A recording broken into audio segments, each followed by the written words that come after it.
د مولوي ضیاء الحق حمید د کاروان ځلانده ستوري او قهرمان شهید مولوي عبدالواحد صدر تقبله الله د شخصیت او جهادي کارنامو اړوند د مشر شیخ صاحب محمد قاسم خالد تاثر. کله چې لوګر کې د امریکایي اشغال په وړاندې د مبارزې په ټکل ملګرو اقدام وکړ، له هغو اولو 1500 نفرو چې د خروار تر محمد اغې ولسوالۍ پورې راټوکېدلي ول، یو یې مولوي عبدالواحد صدر تقبله الله و چې په ډیره میړانه او دیانت سره یې ځان ونه سپماوه. د جهاد ابتدا کې اشتراک د الله تعالی جل جلاله له هغه قول سره برابر دی چې قرآن کریم کې فرمایي السابقون الاولون. دا د شهید صدر صاحب له الله تعالی جل جلاله سره د معاملې یو بېنظیره مثال بللی شو. بل لوی خصلت یې د عمراو اطاعت و، که څه هم صدر او حمید صاحب به د عمر په لحاظ سره همزولي ول، خو د جهادي امورو د نظم په اساس د ډلګۍ مشري د مولوي ضیاء الحق صاحب وه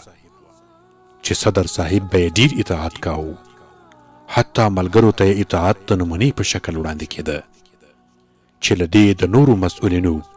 او ولایتي ادارې څخه د کلک اطاعت اطمینان معلومولی شو. دا چې اطاعت اسلام کې یو اصل دی، د ژمنتیا یو بل سعادت بللی شو. تر دې ورهاخوا یې لوی سعادت توکل بالله و چې د لوګر د نورو مجاهدینو په نسبت د توکل ماده یو صدر صاحب او بل شهید مولوي عبدالرحیم سنگین تقبله الله کې بیخي ډیره وه. بیت المال سره یې سخت احتیاط یو بل لوی زیری و چې ډیری وخت به یې کور له بیت المال سره د کاواکۍ د خطر په وجه د هجرت تیار ته نه وي و، الا ماشاءالله چې یو تاجر یا بل ملګري به یې د خرچې سر ښورولی و. نوموړی په لوګر ولایت باب الجهاد کې د مجاهدینو یو له هغو سرلارو څخه و کوم چې د راکېټ ګزارونو به یې تل د اشغالګرو په کتارونو کې بېنظمي او ماتې رامنځته کوله. له پورک تر کلنګاره خصوصا جمعه کلا کې به د مجاهدینو د کمینونو مشري اکثره وخت د صدر صاحب په غاړه وه چې په اشغالګرو او حامیانو یې ځمکه سور اور ګرځولې وه. شهید صدر صاحب د امارت تشکیلاتي ترتیب کې مختلفو کمیسیونونو کې د مشرتابه له امر سره سم رنګارنګ مسؤلیتونه ترسره کړي وو چې وروستیو کې د لوګر ولایت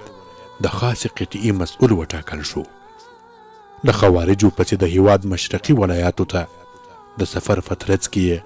خوارجو باندې ساحه تنګه او ډیری ولسوالۍ د دوی له نجس حضور څخه پاکې کړي چې د 1494 کال د اسد میاشتې په 14 نیټه